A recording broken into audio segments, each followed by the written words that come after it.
Bem-vinda a mais um episódio de Explante, Explante Meu, do nosso podcast.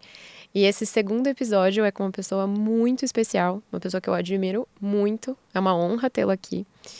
E eu queria apresentar para vocês o Dr. Eduardo Fleury, que é radiologista, PhD, pós-doutorado.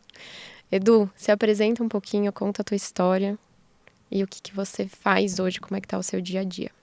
Tá. Bom, primeiro, obrigado, né, pelo convite. É um prazer estar aqui com você e compartilhar um pouquinho da nossa vivência com o silicone. Eu sou médico radiologista, professor de faculdade de medicina. Trabalho com a imagem da mama, né? Basicamente, a minha especialização maior hoje é em imaginologia mamária. E nos 3 campos, né, de ressonância, mamografia e ultrassom.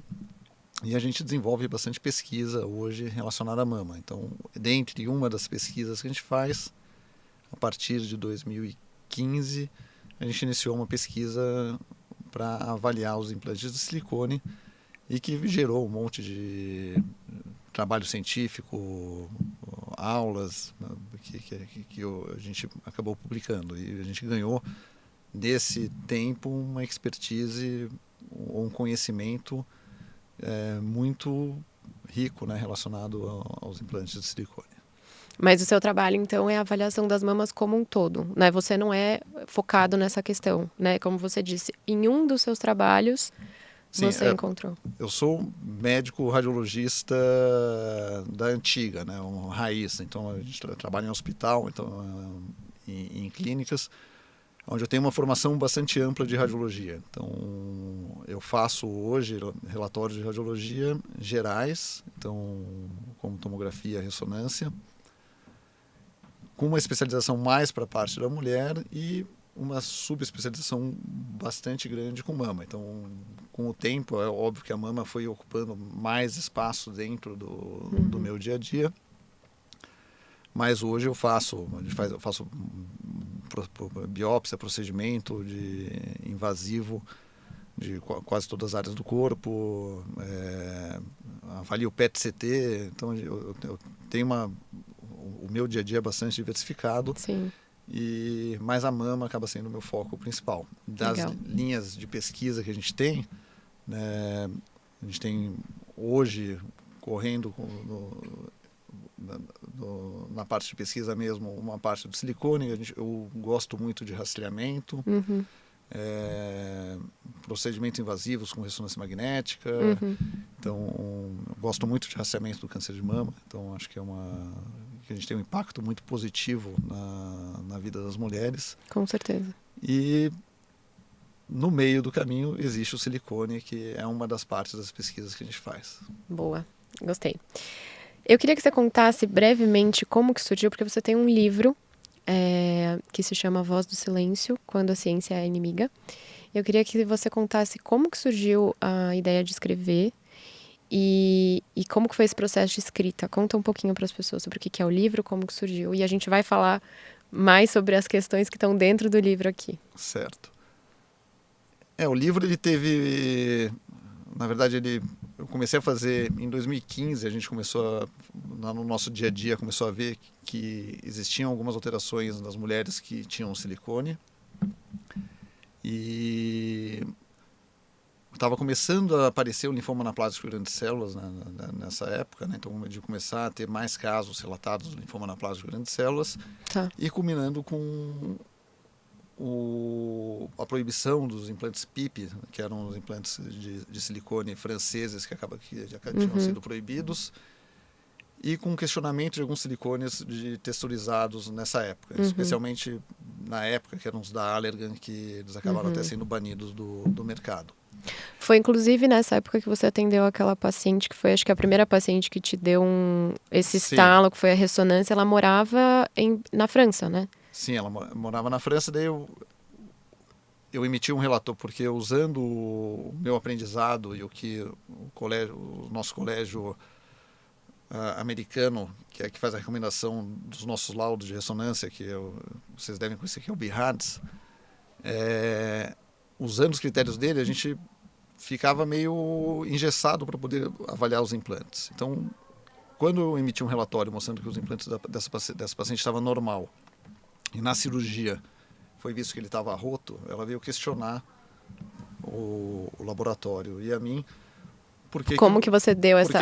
por que meu laudo estava normal. E eu pedi para ela trazer os implantes para eu ver. E daí quando eu olhei os implantes, eu vi que ele era o gel coeso e que o gel coeso ele não extravasava e não apresentava nenhum achado de imagem conhecido, que era daqueles que a gente tinha estudado, para poder fazer o diagnóstico daquelas alterações. Eu mostrei para ela que era praticamente impossível a gente fazer o diagnóstico desse extravasamento de silicone. E ela entendeu, né? Porque eu mostrei para ela as alterações. Só que aquilo ali me chamou a atenção de que a gente estava... Eu olhando para a ressonância dela, eu vi achados que não eram descritos pela literatura. E comecei a prestar mais atenção nos implantes. E eu tenho um volume muito grande de ressonância que eu avalio. Logo depois disso, eu comecei a perceber que algumas pacientes começavam a ter alterações que eram recorrentes nos exames. Então, no exame da ressonância, você conseguia ver essas pequenas alterações. Que tipo de alteração? Para quem é leigo. É muito técnico, mas que seria basicamente avaliar o granuloma induzido por silicone, que foi o que começou a fazer começou a ser o startup de todo o meu trabalho. E a gente começou a ver que várias pacientes apresentavam alterações na ressonância. Então, e que eu daria exame normal até então, usando o que era recomendado pelo Colégio Americano de Radiologia. Quando eu comecei a ver que existiam algumas alterações que eram mais evidentes, essas pacientes eu comecei a reconvocar, fazer ultrassom, eventualmente fazer uma biópsia delas. E aquelas alterações que eu estava vendo eram muito parecidas com linfoma anaplásico de grandes células. Então eu comecei a dar... Esse linfoma é o BIALCL? Anaplásico Large Cell Linfoma. Que acontece na cápsula, certo? E as alterações eram muito parecidas com aquelas que estavam sendo relatadas do linfoma anaplásico de grandes células. Uhum. E daí eu resolvi montar um protocolo de pesquisa. Então a gente montou um protocolo de pesquisa que é cadastrado pelo Ministério da Saúde, então seguindo todas as regras de ciência, de pesquisa que a gente tem hoje, montamos um protocolo para procurar as alterações relacionadas ao silicone e com foco principal no linfoma anaplásico de grandes células, que era a doença da época que todo mundo discutia. Nessa época pouco se falava da doença do silicone. Uhum. Quando a gente começou a fazer as biópsias dessas pacientes, os exames vinham da cápsula ou da biópsia, eles acabavam vindo normal. E as pacientes relatavam sintomas? As pacientes tinham sintomas. Só que quando as cápsulas acabavam vindo normal. E nessa época, todos os artigos científicos demonstravam que os silicones eles não extravasavam, ou se extravasavam, era pouco extravasamento, e que o silicone que extravasava, ele era inerte para o corpo humano. Então, ele era totalmente biocompatível e acreditava-se até que ele era biodegradável. E uma paciente que foi um divisor de águas, que teoricamente a gente tem um implante mamário, né, que está aqui o seu implante, daí tem uma cápsula fibrosa, que é uma cicatriz que forma em volta dele, e tinha um nódulo no interior dele. Então, provavelmente o seu implante, essa depressão que tem aqui, provavelmente ele devia ter um nódulo que ele aparecia no seu exame de imagem. Eu biopsiei esse nódulo e o nódulo veio normal. Então, olha, cápsula normal. Tá. E a patologista, que é muito amiga minha, eu falei, não, é impossível ser normal, porque a gente está falando de uma cicatriz com uma prótese, se está nascendo algum nódulo aí, ele tem que ter alguma origem. E daí eu pedi para ela pesquisar se tinha silicone no interior do nódulo. Ela falou assim, tem um monte de silicone. Ou seja, daí, isso provou de uma maneira, mostra o gel bleeding, certo? Porque é o silicone que saiu de dentro da... Isso mostra que aquele silicone ele estava causando uma reação na cápsula fibrosa, e a cápsula fibrosa estava formando um nódulo que seria esse gel bleeding. E essa prótese não tinha rompido? Não, Ela estava coesa. É que nem a sua prótese. E daí a gente começou a ver que, na verdade, a maior parte das pacientes que eu suspeitava que as imagens eram muito parecidas com linfoma, elas tinham esse extravasamento de silicone. E daí que eu comecei a mostrar nos trabalhos e nos congressos de que, olha, o silicone ele não é tão inócuo assim, o extravasamento ele não é tão raro e a toxicidade do silicone extravasado ela não é para ser negligenciada, porque nesse mesmo tempo eu tinha contato com os pacientes, porque a gente fazia ultrassom dirigido delas e a gente acabava fazendo a biópsia. Então, a gente conversava com os pacientes, no protocolo a gente tinha uma parte do questionário clínico. Saber os sintomas, né? O que estava acontecendo e tudo. Dessas pacientes. E a nossa surpresa, né, que não foi tanta surpresa, mas na época até que foi, é que 40% das pacientes que faziam a ressonância, então a gente pegou todas as pacientes que faziam a ressonância no intervalo de uns 2 anos, eu acho que foram mais de 1.000 pacientes que a gente avaliou. A gente viu que 45% dessas pacientes tinham extravasamento de silicone, né? Então, isso foi numa época de 2015, 2016, aonde a gente tinha poucas pacientes ainda com implantes que tinham um tempo de vida dentro delas por mais de 6, 7 anos. Então, que é quando piora, né? Depois do 6, 7. Nesse primeiro trabalho que a gente fez, a gente mostrou que as complicações elas ficavam mais presentes a partir do 7º ano. Foi exatamente assim. E que coincide com o linfoma anaplásico. Então, você pega os artigos que mostram que o linfoma ele aparece mais depois no sétimo para frente. Do 7º ano. Mas, doutor, deixa eu só fazer uma pergunta, só para não ter leitura errada. Quando você disse que você avaliou todas essas pacientes e cerca de 35% mostravam o extravasamento do gel, você diz que não é toda a prótese que vaza? Não. Toda a prótese vaza. Tá. Bom. Agora, a reação que você vai ter esse extravasamento de gel nas pacientes é diferente. Ele vai ser diferente. Nódulo, granuloma, nananana, do que você está falando dessa diferença? E mesmo dos sintomas. Então, tá. Você vai ter pacientes que vão ser assintomáticas. A maior parte das pacientes que têm implante de silicone assintomático. vão ser assintomáticas. Só que o fato de ser assintomático não quer dizer que você não tenha extravasamento de silicone.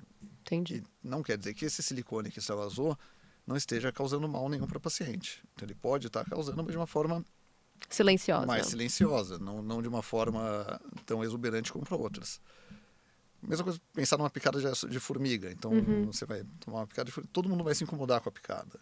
Às vezes, talvez se incomode muito pouco. Tem gente que às vezes nem percebe, né? Mas vai ter gente que pode desenvolver uma reação inflamatória grande e ter um edema de glote e precisar de uma intervenção de uma forma mais aguda. Então, a reação que você vai ter... Cada corpo reage, cada sistema imunológico vai reagir de um jeito, né?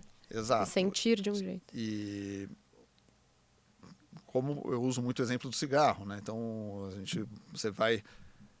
O cigarro dá câncer, mas não é porque eu fumei que eu vou ter câncer. Exato. Né? Não é porque eu não fumei que eu também não vou ter câncer. Exato, então, exato.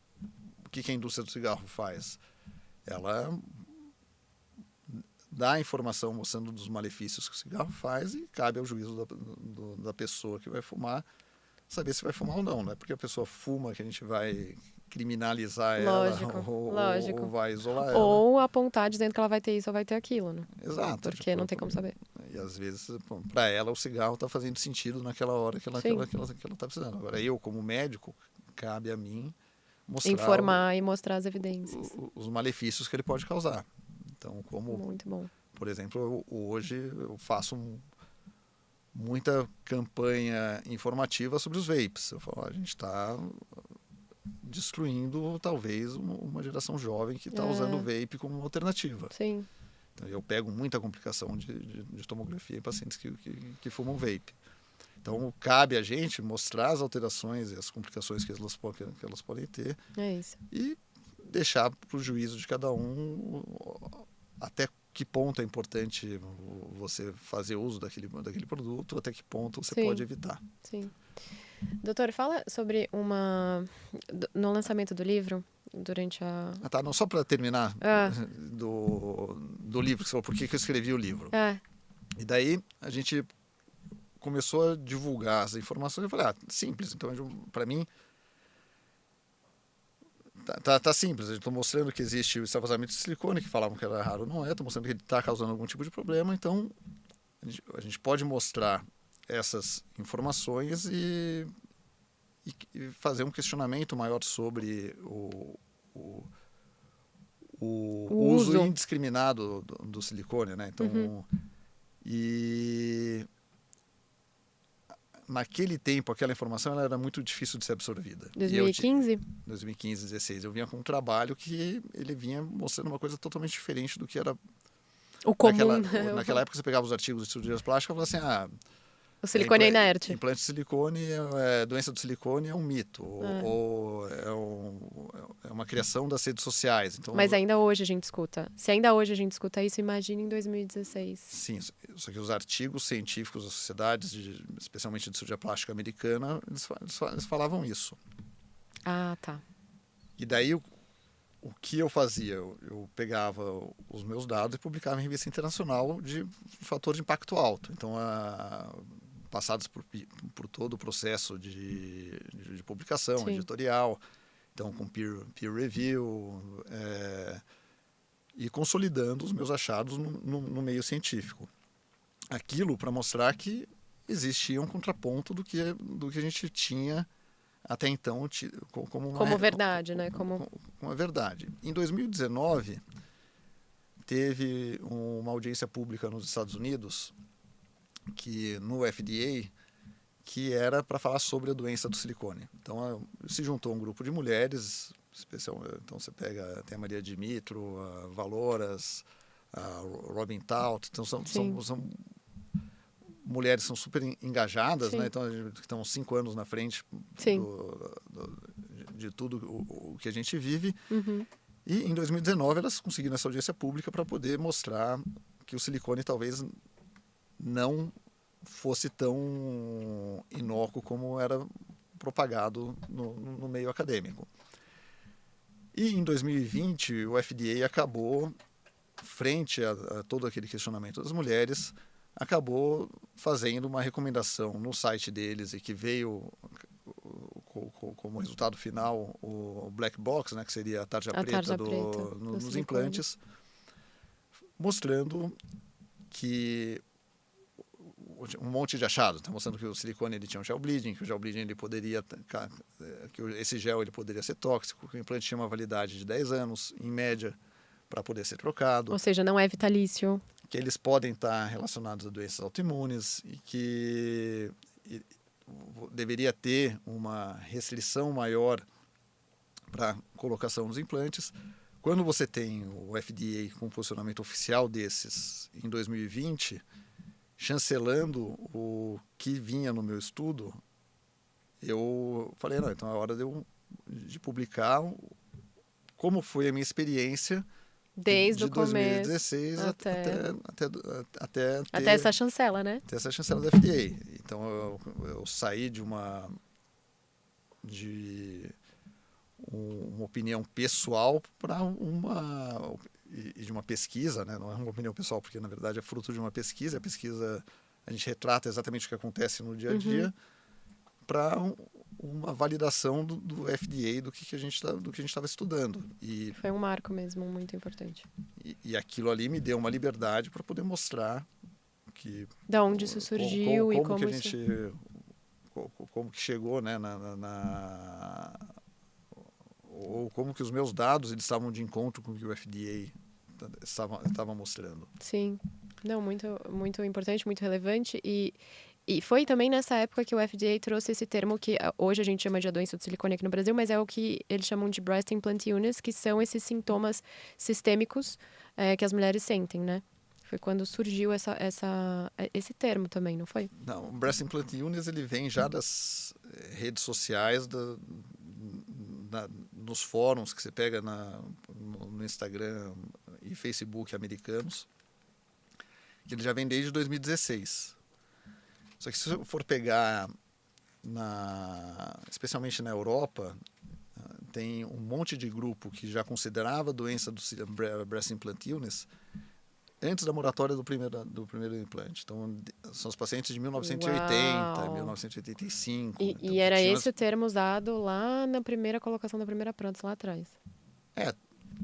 Porque a consolidação de um nome, se você pega ele de uma forma que você consegue popularizar ou disseminar, você pega em 1980, era praticamente impossível, né? Então as pessoas se comunicavam por telefone. Nossa, Então, verdade. Cartas.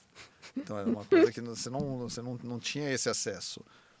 Então a mobilização que essas mulheres conseguiram fazer em 1980 era muito mais difícil de serem feitas do que hoje em dia. Hoje em dia você consegue meio que criar uma denominação para qualquer alteração e ter uma capilaridade muito grande para poder disseminar essa informação. Então elas, se você for ver bem o breast implant illness, eu converso bastante com o paciente, eu tenho grupos grandes de explante, especialmente na Holanda, que elas vêm da primeira geração do implante. Nossa. E que elas já falam, as doenças que a gente vê hoje, então, os sintomas que a gente vê hoje relacionados aos implantes, são todas relatadas em 1980, 1990. Mas é porque, assim, eu digo porque é que no Brasil é muito difícil a gente ouvir esse termo, a não ser nas redes sociais de quem levanta essa bandeira ou nas redes sociais de quem estudou e passou por todo esse processo, no caso, o seu perfil ou de médicos específicos que são referências no assunto que também falam sobre isso. Mas quando a gente olha um FDA colocando esse termo lá como Breast Implant Illness, eu digo assim eu falo, cara, olha, tem um órgão desse tamanho que está reconhecendo esse termo, porque muita gente ainda no Brasil, e não só pessoas comuns, mas até muitos médicos falam que a doença do silicone ainda é um mito, que ela não existe. E quando a gente tem isso dentro de grupos de Facebook, a sensação é de que ela ainda é um mito da internet. Mas quando a gente vê um órgão desse reconhecendo, a gente entende que não é, né? Que a gente tá falando de uma coisa que realmente é séria. E quando você me conta de todos esses estudos e todos esses anos que você passou olhando para essas evidências, isso só fortalece ainda mais essa verdade que não é um mito, é uma evidência, é um fato. E o que me chamou muita atenção no seu livro é que existe um capítulo que você fala sobre a resistência, né? Porque imagina você estudando isso lá em 2016, mas publicando isso já ali junto com o FDA, colocando isso em pauta, em voga, né? De uma maneira mais chamativa. Eu imagino que você teve muita resistência. Você conta um pouco isso no livro. Como que foi para você isso em 2020? Como que isso ainda é, essa resistência acadêmica, né? Nesse meio acadêmico. E eu imagino que muitos, até médicos, ainda não tenham tido acesso, sabe, a muitos dos estudos que já estão disponíveis há um tempo, mas não tiveram acesso e ainda muitas vezes podem ter essa falsa ideia de que é tudo um mito, sabe? Eu queria que você falasse um pouco sobre essa questão. Que isso é uma outra discussão que na verdade, o que eu discuto no meu livro eu uso a doença do silicone como um pano de fundo, mas mostrar como que a ciência, às vezes, ela muito atrasada em relação de informação. Então, para eu apresentar uns primeiros resultados que eu tenho de um trabalho científico, então primeiro eu preciso ter uma observação no meu dia a dia de alguma alteração. Então, e daí eu preciso de ter bastante casos para que aquela observação ela se torne recorrente. Quando a gente consegue ver aquela alteração e daí a gente eventualmente faz uma biópsia para poder fazer uma comprovação, a gente vai estabelecer uma hipótese. Então, isso que é o que vai gerar um tempo. Dessa hipótese, a gente vai montar um protocolo de pesquisa, que vai ter que ser aprovado por todos os órgãos regulatórios, um comitê de ética. A gente faz esse protocolo de pesquisa, a gente vai ter o tempo da pesquisa. Então, o tempo de pesquisa, para ter um material relevante, a gente vai precisar de ter 1 ano, 2 anos. Esses 2 anos de tempo de pesquisa, a gente vai ter que escrever um trabalho científico. Então, se é um trabalho científico, você vai ter que compilar todos os dados, fazer uma análise estatística, ter uma tradução na linguagem de inglês que seja adequado. Sim. E quando a gente prepara esse trabalho científico, a gente vai mandar para uma revista científica. Sim, tem todo esse processo mesmo. Na revista científica, ele vai demorar para ser revisado, uma primeira opinião vai demorar de 3 a 6 meses. Para ele ser publicado, demora 1 ano.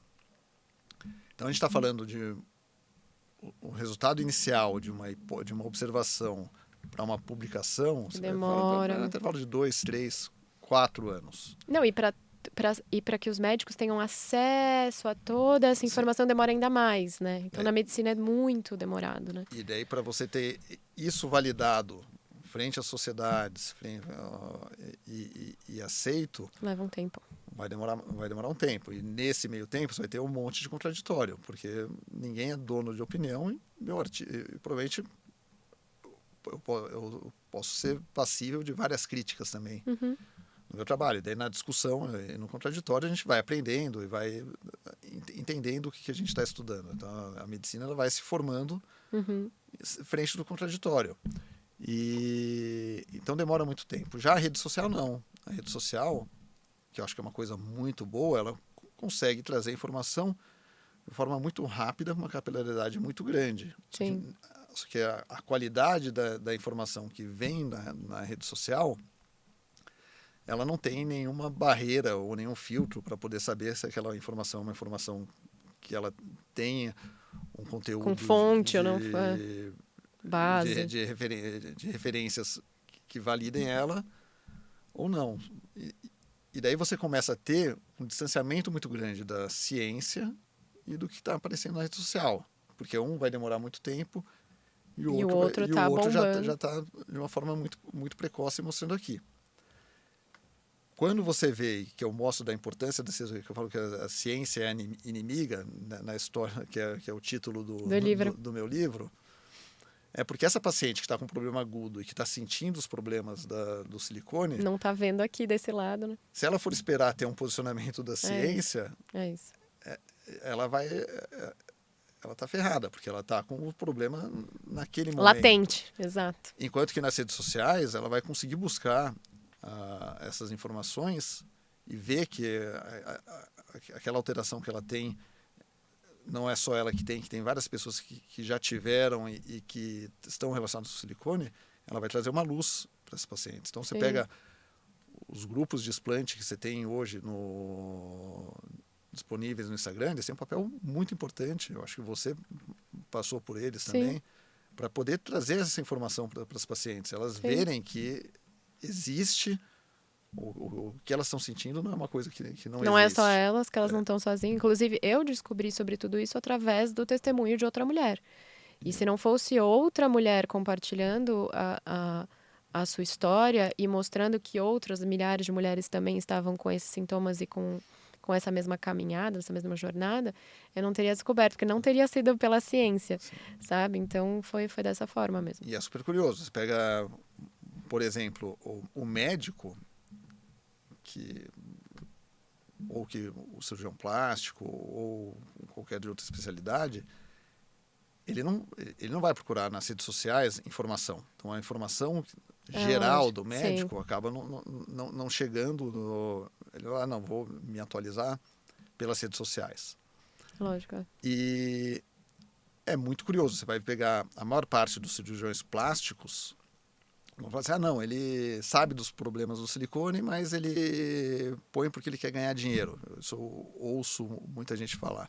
Só que você vai ver, a mulher dele tem silicone, a filha dele tem silicone. Eu acho que é uma questão de chegar até ele, então, né? Ele não tem aquela informação dos problemas que o silicone pode trazer. E muitas vezes as informações que chegam para eles mostram que o silicone é totalmente seguro. Senão eles não poriam o silicone na mulher. Nas suas próprias... E na filha. E daí vem outra parte muito curiosa.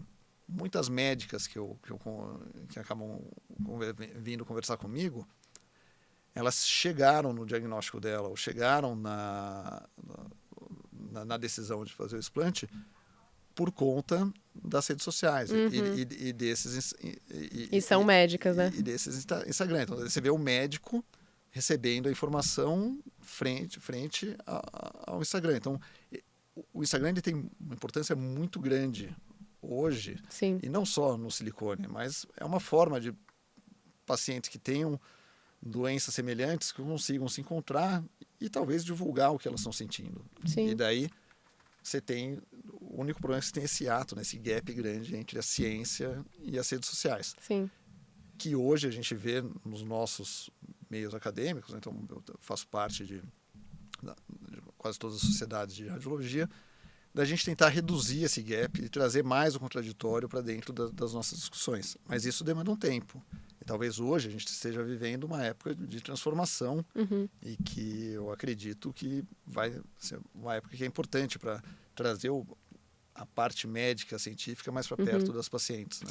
Existe hoje eu acho que é no comitê de ética, eu não sei, mas eu vejo que assim, tem crescido cada vez mais a escuta de quem passou pela determinada experiência. Então, se não me engano, no comitê de ética você tem que ter o especialista daquela área, a pessoa que vai fazer o julgamento, enfim, e você tem que ter alguém que necessariamente passou, ou é do povo, enfim, pela experiência, sabe? Alguém que não é necessariamente... Na verdade, no comitê de ética você vai ter pessoas que retratam a sociedade. Retratam a sociedade. Então, não que necessariamente... Passaram, mas retratam a sociedade. No comitê de ética que você tem dentro de uma instituição de pesquisa, que nem a que eu estou, você não vai ter as pessoas que estão sofrendo da doença de cada pesquisa que está sendo submetida para eles. Sim. Mas você vai ter alguém da sociedade, porque a ideia é que você tenha uma amostragem da sociedade dentro de um comitê, onde você faça uma pesquisa que seja dentro da ética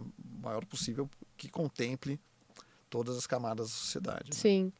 E eu acho muito interessante isso, porque exatamente eu vejo isso de você falar, de aproximar a ciência da vivência e da experiência, sabe? Que foi o que você fez, né? Você ouviu lá atrás as suas pacientes que estavam vindo fazer os exames, você estava de olho no que elas estavam falando, né? Por conta desse contato que tudo surgiu e tudo se desenrolou. Então, quanto mais a gente também escuta a experiência, a vivência e considera isso para alimentar a ciência, é melhor para que essa aproximação ela aconteça de uma maneira mais, por exemplo, talvez mais rápida. Só usando um pouquinho depois da doença do silicone, a gente começou, um dos protocolos que a gente fazia dentro do nosso serviço era tinha um achado de mamografia que ele era dado como BIRADS4. BIRADS4 é uma lesão que é suspeita para câncer. Tá. Que não tem nada a ver com silicone. Tá bom.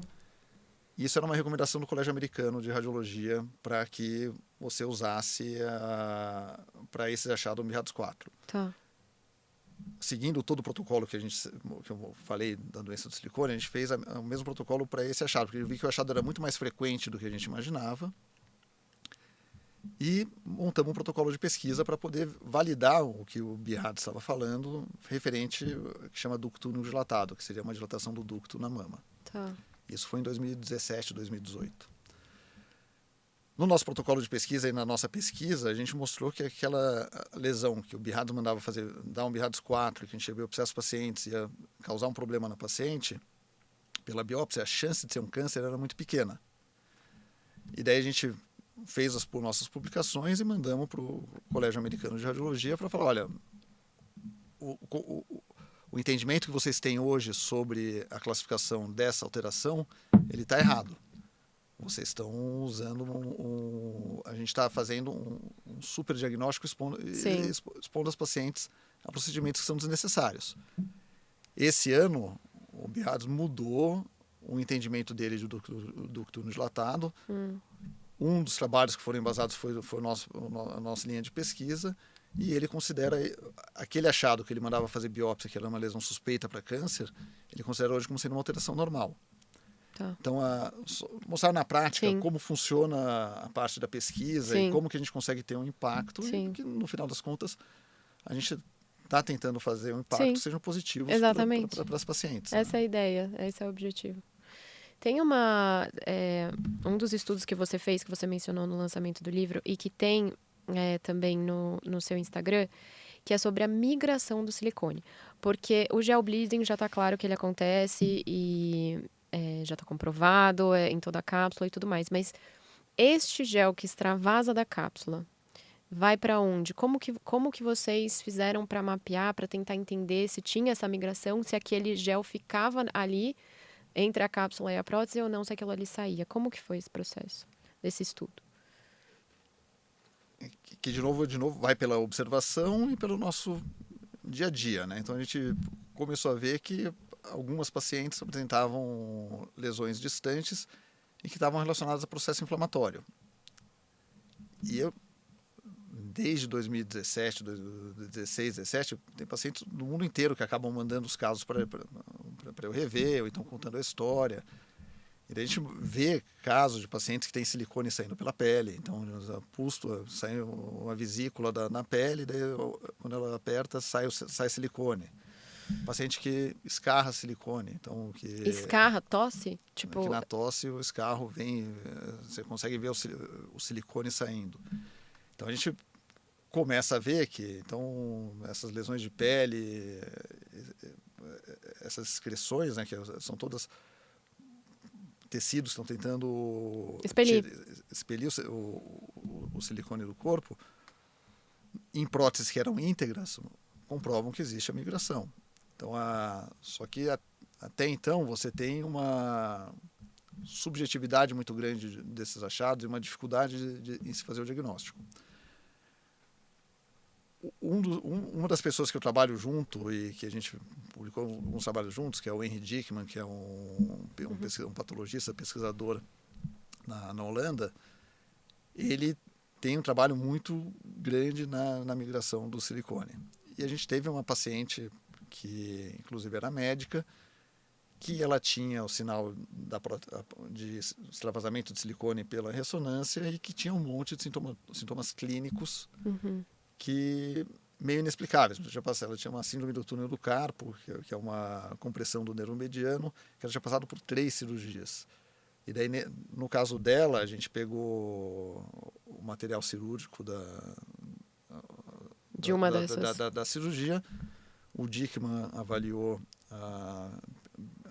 as lâminas e viu que tinha um monte de silicone lá. Então, esse silicone ele vai migrar ou pelo sistema linfático, ou pelo sistema vascular, ou pelo sistema via neural, pelos nervos. Ele pode migrar para todo o corpo. E uma das teorias, que é a teoria que o grupo que eu faço mais parte, a gente acredita que a doença do silicone está mais relacionada ao depósito de silicone nos órgãos-alvos e que você tem um processo inflamatório decorrente da migração do silicone enquanto ele está presente no seu corpo, que vai buscar onde que tem silicone no corpo. Entendi. Então, essas pacientes elas vão estar com silicone depositado dentro do órgão, vai ter uma reação inflamatória que vai mostrar, que vai inflamar aquele órgão, e ela vai ter os sintomas... Todo lugar que tiver a partícula. Relacionados ao local que ela tem o silicone. E toda vez que ela começa a ter o processo inflamatório de novo, ela vai ter esses sintomas, reação. Ela vai reviver esses sintomas, né? Você pode contar sobre aquele estudo que foi realizado, a biópsia dos órgãos das mulheres e foi encontrado? Então esse foi um dos principais artigos que motivou o meu trabalho lá em 2016, 2017. Então também foi um artigo do grupo do Dickman. Naquela época eu não conhecia ele ainda.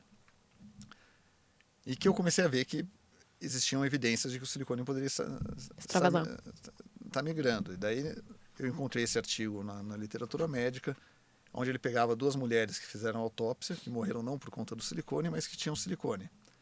E daí ele pesquisou quais órgãos que tinham silicone. E daí você pega no artigo científico dele, quase todos os órgãos delas tinham presença de silicone nos órgãos. No anátomo patológico. Nossa, puxado. Pouco se fala sobre esses estudos e eu acho importante porque muitas vezes a gente precisa explicar para essas mulheres, a gente que está nas redes sociais, e eu estou falando do outro lado aqui, por que os sintomas são aleatórios, sendo que eu tô falando de silicone, né? Então, tipo, por que eu tenho um negócio no pulso, uma dor no pulso, enfim, uma urticária na pele que vai lá pra perna, se é o silicone, né? O que que uma coisa tem a ver com a outra? E a gente tenta explicar exatamente isso, né? Que o silicone, ele que tem essa, não só o extravasamento, mas que pode acontecer essa migração, e essa migração que pode ocasionar inflamações que em cada mulher vai ser de um jeito. E quando eu ouço vocês falarem sobre os estudos, eu sempre fico, assim, muito chocada, assim, porque isso deveria ser cada vez mais falado, enfim, para as mulheres. Tem um capítulo no seu livro que você fala da conveniência sobre... Aí eu quero falar um pouco mais sobre o BIA-LCL, o linfoma, né? Que acontece na cápsula, né? Sim. E ele acontece em função do gel bleeding, né? Eu queria que você explicasse como que ele se forma, mas eu queria que você falasse um pouco o que você conta ali nesse capítulo que você fala sobre essa conveniência. Por quê? Porque, pelo que eu entendi, né, tem a ver com o fato da gente ter pouca informação e pouco registro. Existem muitos... Vou dar uma volta aqui para me explicar e depois volto para você. Mas existem muitas pessoas que ainda são um pouco resistentes com a questão dos perigos, né, e dos riscos do silicone para o nosso corpo, dizendo que são casos muito raros, né? Mulheres que têm a sua saúde prejudicada em função do silicone são casos raríssimos, né? Para mostrar de alguma maneira que o silicone ele é seguro ou é praticamente inerte. E eu já me questionei muito sobre ser raro ou não ser raro, esses riscos, né? E eu cheguei a pensar, falei, poxa, será que o que é raro é o linfoma? Ou será que o que é raro é a doença autoimune? Ou será que os sintomas, né, esses sistêmicos da doença do silicone também são raros? E eu entendi, pesquisei muito, conversei com outros especialistas e referentes no assunto, que muito do que a gente vive, por exemplo, o que eu passei na cirurgia que foi feita do meu explante, não está lá registrado que foi explantado porque foi uma paciente que relatava sintomas sistêmicos. Isso não está anotado, relatado. Então, isso não está sendo computado. E muitas vezes acredito que a gente enxerga as coisas como raro porque isso não está sendo computado, acho que essa é a palavra. E eu queria que você falasse sobre a questão desse computar do linfoma.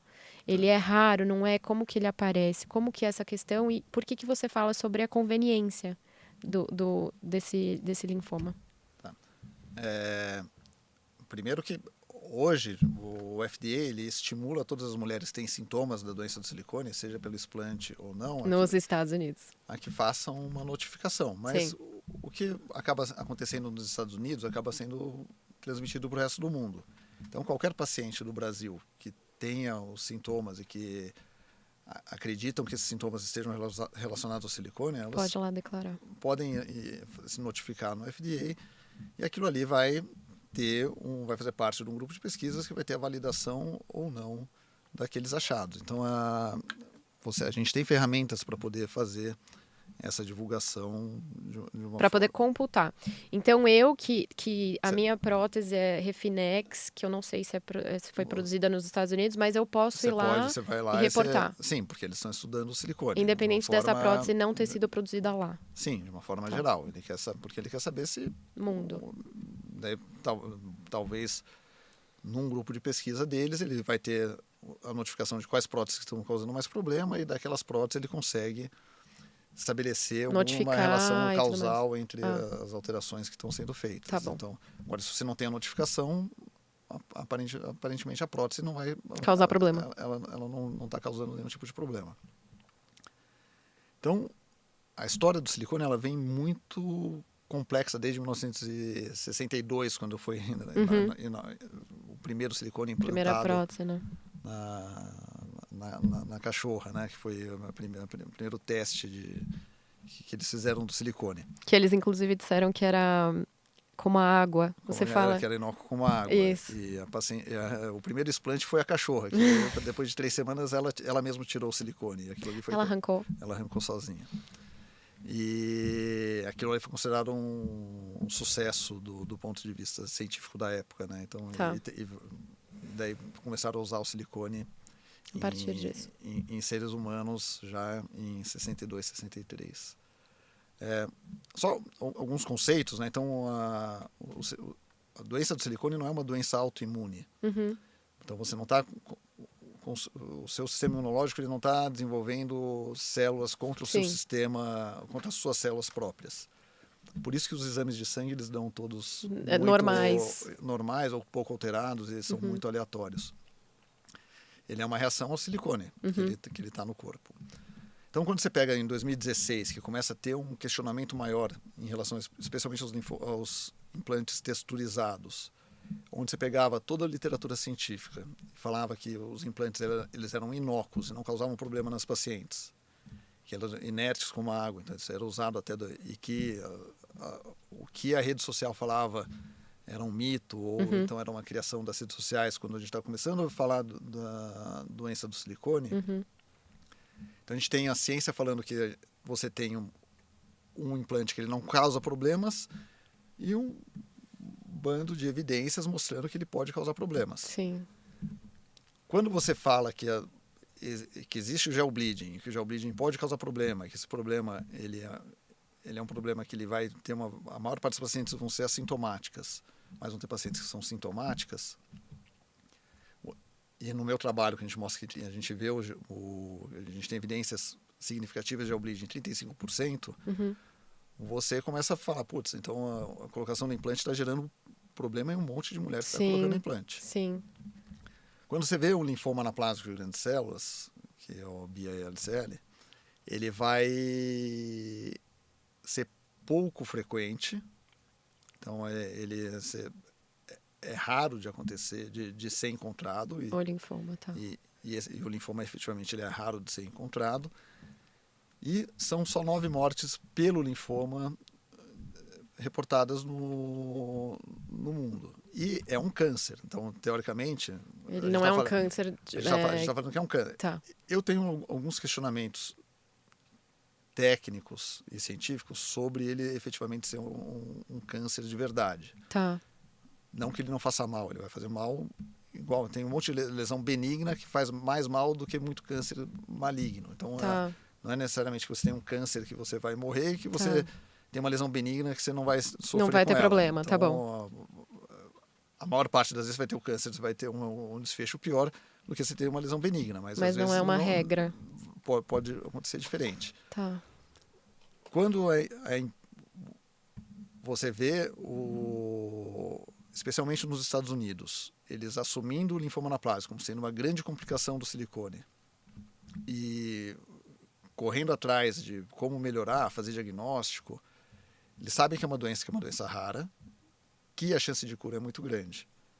No universo, então você tem hoje notificados 1.500, 1.600 casos de linfoma anaplásico no mundo. Você pensa só 9? Com 9, 10 mortes, num universo de 60 milhões de implantes colocados de pacientes com silicone, não sei o número exato não vou dizer no que mundo hoje. Então você fala, não, desculpa, o silicone ele não é inócuo como a gente imaginava. Ele pode causar um problema, que é um câncer, que é um problema muito sério, que é um câncer. Só que é muito raro e o tratamento dele é o explante. Quando você cria essa narrativa do linfoma, que é um câncer, você praticamente deixa de escanteio a doença do silicone. Porque, como vocês não falam da doença do silicone? Não, a gente está estudando o linfoma, que é um câncer. Entendi. E a gente está tentando tratar esse... Entendi. E um dos trabalhos que eu apresentei no Congresso Europeu de Radiologia, que também é disponível online, que ele fala das semelhanças que a gente tem do linfoma anaplásico de grandes células para o granuloma induzido por silicone. Então, eu pego... Esse trabalho a gente pega ultrassom, ressonância, e eu mostro que as mesmas imagens que a gente tem do linfoma anaplásico, a gente tem do granuloma induzido por silicone. Só que daí você pega para números estatísticos e para ciência, você vai pegar o linfoma sendo a mesma imagem, uma com diagnóstico de linfoma como sendo um problema causado pelo silicone, e a mesma imagem do granuloma induzido por silicone como sendo uma alteração normal. Só que essa paciente que tem a doença do silicone, que tem... Sim, então, as outras. Então, uma das coisa que eu discuto muito nos grupos fora do Brasil é de que a doença do silicone, ela tem que ser um nome que ela tem que ser dado de uma forma mais ampla. Então, englobando o linfoma anaplástico de grandes células, englobando sim. Porque ela engloba até as porque questões são autoimunes, né? todas... Síndrome ASE e tudo mais, ela englobaria tudo isso. De novo, o conceito autoimune é um conceito que eu discordo. Tipo, não é Não dá para você é uma desenvolver, doença imunológica. mas Tipo, você não desenvolve uma doença autoimune por conta do processo inflamatório do você gel tem, bleeding? não, você tem é uma doença imunológica. As pacientes que têm doenças autoimunes e que são super frequentes Sim. de se encontrar doença autoimune, quando você tem uma doença do seu sistema imunológico que teve o gatilho pelo silicone, você vai ter esses seus sintomas da sua doença autoimune exacerbados. Então você vai ter...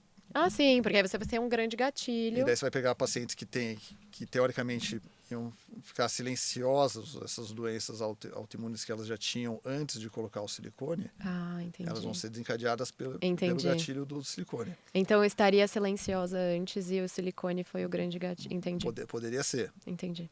Então, dessas que acontecem com o que a gente vê, que a gente vê com os exames laboratoriais alterados. Entendi. Então, hoje, você pega o FDA nessa revisão de 2020, nas novas recomendações, eles falam que pacientes que têm doenças imunológicas, eles não recomendam a colocação do implante. Total. Porque o implante ele pode ser Vai o ser o gatilho gatilho para ativação. Não ativação, mas que você pode exacerbar a sua doença autoimune. Mas o que seria exacerbar? Não é colocar, não é fazer com que ela entre em não, ação? Não, você pode ela já pode estar em ação, mas ela pode estar em ação silenciosa. Entendi. Então, a clínica, Entendi. como a imagem, ela só aparece quando a alteração já está presente há muito tempo. Entendi. Então, na histologia ou na microscopia, aquela alteração já existe. Para ela causar... Para ela ficar aparente, ela já está rolando há tempos, você pega uma rachadura na parede, ela não aparece do dia para a noite. Nada. Então, ela vai começar pequena e vai aparecendo. Quando ela tem uma apresentação que você consegue ter uma visualização, ela já estava presente antes ali. Né? Entendi. Entendi.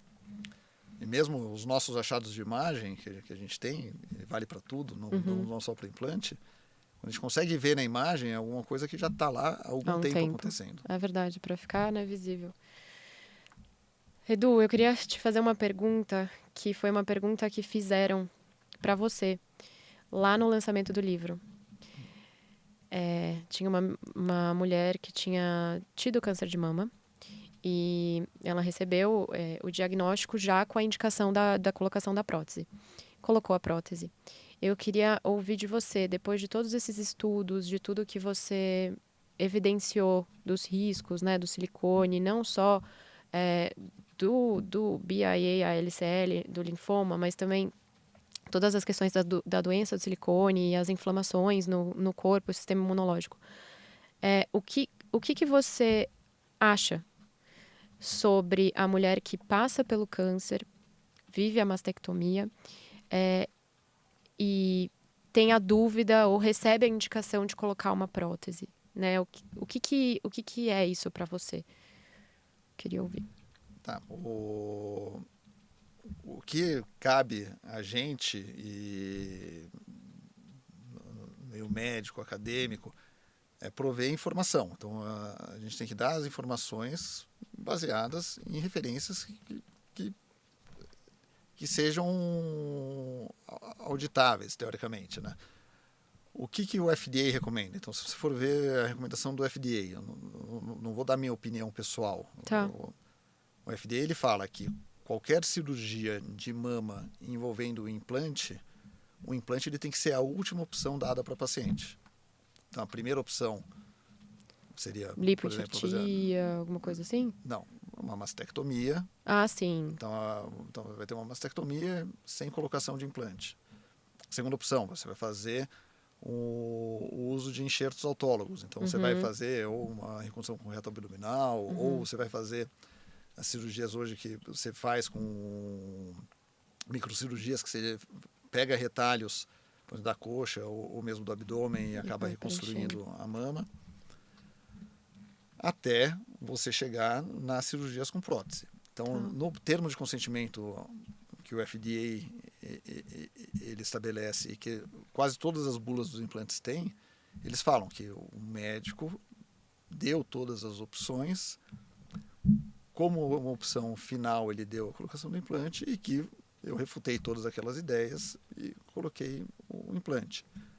A individualidade ela tem que ser muito respeitada nessas horas, né? Então, às vezes, para uma mulher jovem, para uma mulher que está passando pelo trauma de ter uma mastectomia, o implante ele vai trazer um benefício para ela naquela hora. Então, só que... O benefício seria da autoestima, o benefício estético. Então, a gente está falando puramente da parte estética. Sim. Que é claro, né? O implante ele é uma cirurgia estética, uma cirurgia reparadora ou de reconstrução. Sim. Só que essa paciente ela tem que saber que ela colocando o implante, ela vai poder ter complicações relacionadas a ele. E o mais importante que eu acho que eu faço no meu trabalho é de que ela sabendo que ela pode ter aquelas alterações, quando ela começa a ter as alterações relacionadas aos implantes, ela possa tomar uma atitude que seja o mais rápido possível, com mais brevidade, para que eles não se acentuem. Entendi. E que aquilo não tenha um impacto muito grande na vida delas. Entendi. Então, eu acho que essa paciente que me perguntou e acabou colocando o implante, eu acho que para o momento dela, o implante foi a melhor solução. Eu nunca, nesses 7, 8 anos que eu estudei o silicone, eu nunca tive uma amiga, uma paciente que deixou de colocar o implante por conta da minha pesquisa. Entendi. Mas eu já teve várias que depois que colocaram, vieram para mim e acabaram fazendo explante. Entendi. Então, eu não chego para uma pessoa e julgo, falar assim, não deve colocar o implante. Lógico, até porque ela tem as escolhas pessoais, né? Como eu não pessoais. recrimino uma pessoa que fuma, então, para ela, o cigarro está fazendo sentido naquela hora, ou tem um papel importante. Então, mas o que se defende é que ela saiba desses riscos, certo? Que ela saiba do risco. O principal é você ter uma transparência de você fornecer as informações das complicações e que permitam a essa paciente, numa fase inicial dos problemas que ela está sentindo, perceber para poder fazer o diagnóstico e ter uma intervenção de melhora. Sim. Eu queria finalizar com 2 pontos. Tem um capítulo muito legal no seu livro, que é o Ficar Plana, Ficar Plena. Eu queria que você falasse um pouco sobre ele, que foi o que você observou nas mulheres, que é um pouco aqui do meu lado, né? Porque do meu lado eu tento trabalhar muito essa questão da autoestima e da autoaceitação, que é a parte que eu posso falar sobre a minha experiência, mas você pincela isso no seu livro e eu queria que você falasse um pouco sobre isso. E depois eu vou te fazer uma pergunta final para a gente fechar. Então, tem um outro grupo de mulheres americanas que tem um site que é super interessante, que seria o Going Flat. Se puser no Google Going Flat, você vai encontrar esse grupo de mulheres. E o título deles é Not Putting a Shirt Anymore. Então, você não ficar livre de camiseta para sempre. E você vê as mulheres totalmente lisas, né, retas, com uma cicatriz reta na região das mamas. Que é a mastectomia, certo? Só que essa daí é uma mastectomia completa. Completa. Então você tira tudo. Tira tudo e fica efetivamente plana. Não, essa aí é. E o que é interessante, né? Então, de novo, a gente lido muito com pacientes com câncer, então no nosso dia a dia. E a gente vê pacientes que são mastectomizadas no meu dia a dia, então pacientes que fizeram mastectomia em 1980, 1990, e que a gente atende elas hoje, ficando 30, 40 anos mastectomizadas, e que são felizes com a mama delas. Elas não querem colocar implante, elas às vezes usam um enchimento no sutiã e levam a vida feliz. Elas falam, ressignifiquei minha vida e estou bastante feliz. Nesse grupo das mulheres do Not Putting a Shirt Anymore, elas mostram que elas fazem uma pesquisa e falam que 20% das mulheres com um diagnóstico de câncer de mama se fosse dada a opção para elas do que elas fossem fazer, 20% delas não colocariam nada, elas fariam uma mastectomia e ficariam livres elas falaram, eu quero me curar do câncer. Sim. Então, que é um número bastante significativo, Super. se a gente for pensar hoje numa sociedade que a gente dá muito valor para a parte visual. Super. Dessas pacientes que optaram por fazer mastectomia, se eu não me engano, 98% ou 99% delas são super satisfeitas com o resultado estético e com a qualidade de vida delas. Uhum. Então, mostrando que elas tiveram uma decisão, compactuaram aquela decisão e lidam bem com a vida delas. Então, a gente está falando de um número significativo de mulheres que optariam por não fazer nenhum tipo de cirurgia e que aquilo ali afetou muito pouco a qualidade de vida delas. Por outro lado, a gente pega as pacientes que colocam o silicone. Então, você pega uma menina de 30 anos que terrivelmente teve um câncer de mama, colocou o silicone. E que a parte estética está muito presente na vida dela. Quando ela coloca o implante de silicone, o que a gente não tinha de conhecimento disso 5, 7 anos atrás, hoje existe um consenso de que ela vai ter que trocar essa prótese.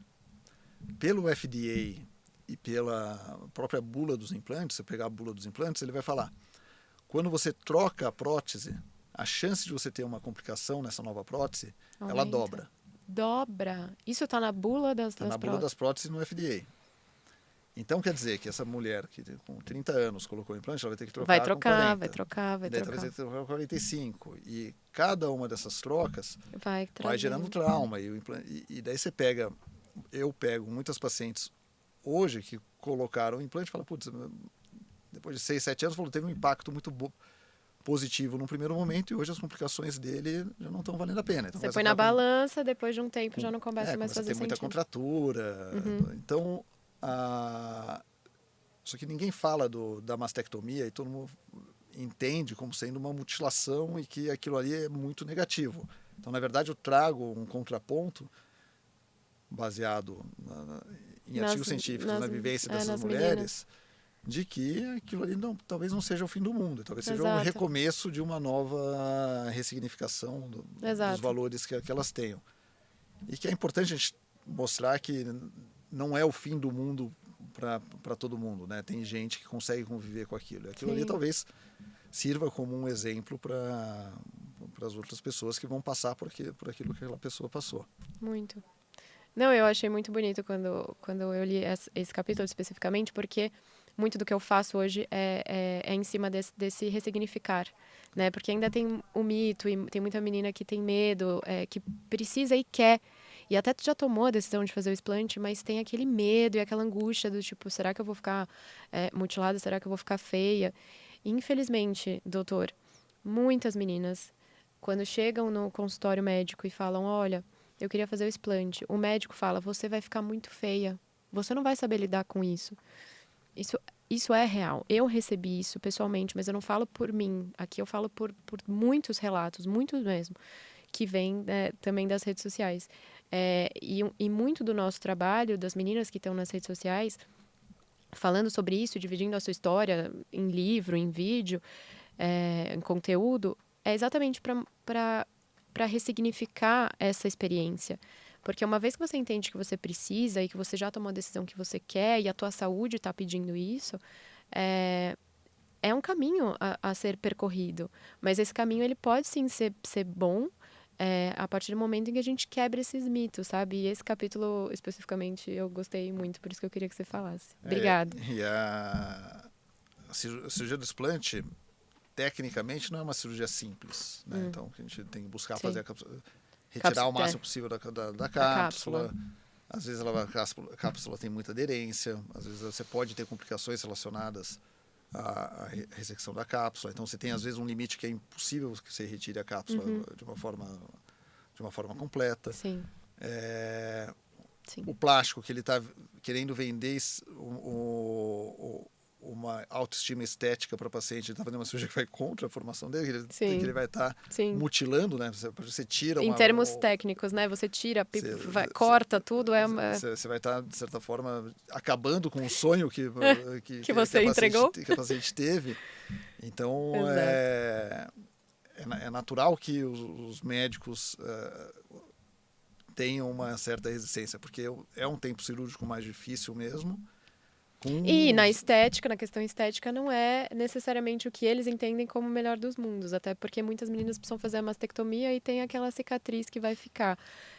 E até nisso a gente ressignifica, né? Na questão da cicatriz, entender quais são os tipos de cicatriz, como que a gente deve cuidar dessa cicatriz, como que a gente deve olhar para essa cicatriz, encarar essa cicatriz. Então, eu entendo que muitos plásticos falem isso, né? Ainda dói muito para mim, porque doeu muito para mim naquela época.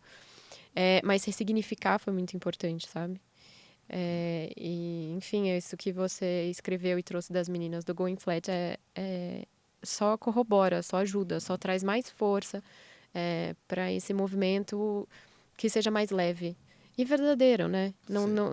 Sem florear, sem romantizar, porque é isso que você está falando, muitas vezes é uma mutilação no sentido técnico do corte, né? Você tira um negócio grande, um volume. Né? Quando você retira alguma coisa, você está mutilando. Então, e a sensação muitas vezes é essa no primeiro impacto. E a gente precisa saber trabalhar e até falar sobre isso, sabe? E nos consultórios isso precisa ser mais humanizado, precisa ser falado até com mais cuidado.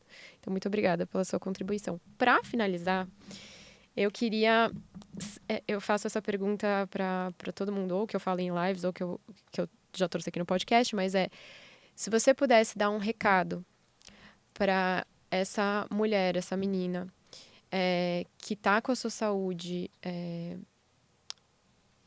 assim, que perdeu a qualidade de vida, né, em função da saúde já em xeque, né, e que quer fazer o explante, qual seria o recado que você daria para essa mulher? O que você falaria para ela? Em primeiro lugar, acho que o mais importante é de você estabelecer diagnósticos do que você tem. Então, Sim. O que o FDA recomenda hoje é de que toda mulher que coloque o silicone, mesmo que seja totalmente assintomática, que faça a primeira ressonância 5 anos depois da colocação do implante, que é para fazer ressonância, não ultrassom. Ressonância é o exame de rastreio do implante recomendado pelo FDA. E pelas bulas de todas as próteses. Pegar a bula de todas as próteses vai estar falando isso. 5 anos. E fazer o controle a cada 2 anos. Então, 5, 7, 9, 11 anos. Tendo um horizonte de troca depois de 10 anos. Então, a principal recomendação que eu tenho hoje para uma paciente que coloque a prótese é que faça o que é recomendado pelas agências de saúde. Então, os exames. Faça os exames e monitore como que estão essas próteses. A partir do momento que elas começam a demonstrar sinal de degradação, que daí pense em ou trocar ou retirar. A cirurgia do explante, por si, para quem tem, ela tem que ser tida como sendo a última opção para a paciente que está relatando aqueles sintomas. Tá. Então, primeiro, a gente tem que pegar as causas mais comuns que podem estar causando os problemas nela. Então, às vezes ela pode ter uma doença autoimune que só teve o gatilho pelo silicone e que não vai estar sendo tratada da forma mais adequada. Então, primeiro, estabelecer os diagnósticos que seriam os mais prováveis e tratar aquele diagnóstico mais provável e ver como que se comporta. Tá. Quando você não tem um diagnóstico bem estabelecido e você não tem